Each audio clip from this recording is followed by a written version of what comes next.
आपल्या सर्वांचं पुनश्च एकदा माझ्या यूट्यूब चॅनल हार्दिक स्वागत। 18 लाख राज्य सरकारी कर्मचाऱ्यांसाठी सध्याच्या घडीची सर्वात मोठी महत्त्वाची अत्यंत आनंदाची बातमी समोर आलेली आहे। राज्य सरकारी कर्मचाऱ्यांचं सेवानिवृत्तीचं वय केंद्रीय कर्मचाऱ्यांप्रमाणे 60 वर्ष करण्यात यावं। सोबतच महागाई भत्ता हा केंद्रीय कर्मचाऱ्यांप्रमाणे 50% दराने देण्यात यावा।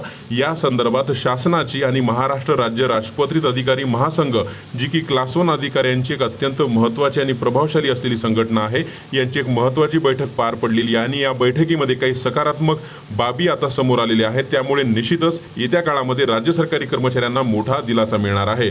काय ती संपूर्ण बातमी आहे, कशा पद्धतीने आणि कधीपासून या दोन्ही ज्या काही मागण्या आहेत ते राज्य सरकारी कर्मचाऱ्यांच्या पूर्ण होणार आहे, त्यासाठी विनंती एकच की व्हिडिओ हा शेवटपर्यंत पाहावा। तसंच याआधी जर आपण आमचं यूट्यूब चॅनल सबस्क्राईब केलं नसेल तर निश्चितच चॅनलला सबस्क्राईब करा, समोरील बेल आयकॉनला सुद्धा क्लिक करा, म्हणजे नवीन व्हिडिओचे नोटिफिकेशन आपणास नेहमीच मिळत राहतील। राज्यांप्रमाणेच सरकारी कर्मचाऱ्यांचं सेवानिवृत्तीचं वय 60 वर्ष करावं अशी मागणी राज्य सरकारी कर्मचाऱ्यांकडून करण्यात येते।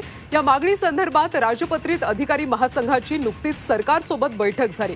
त्यामध्ये निवृत्तीचं वय 60 वर्ष करण्याबाबत सकारात्मक निर्णय घेतला जाईल असं आश्वासन मुख्यमंत्री एकनाथ शिंदेंनी दिल्याची माहिती महासंघाकडून देण्यात आली। केंद्र सरकारने त्यांच्या कर्मचाऱ्यांचा महागाई भत्ता 46 वरून 50% केला। याबाबतचा प्रस्ताव राज्याच्या वित्त विभागाच्या अपर मुख्य सचिवांनी तयार केला। तो मंजूर करावा अशी मागणी देखील संघटनेकडून करण्यात आली।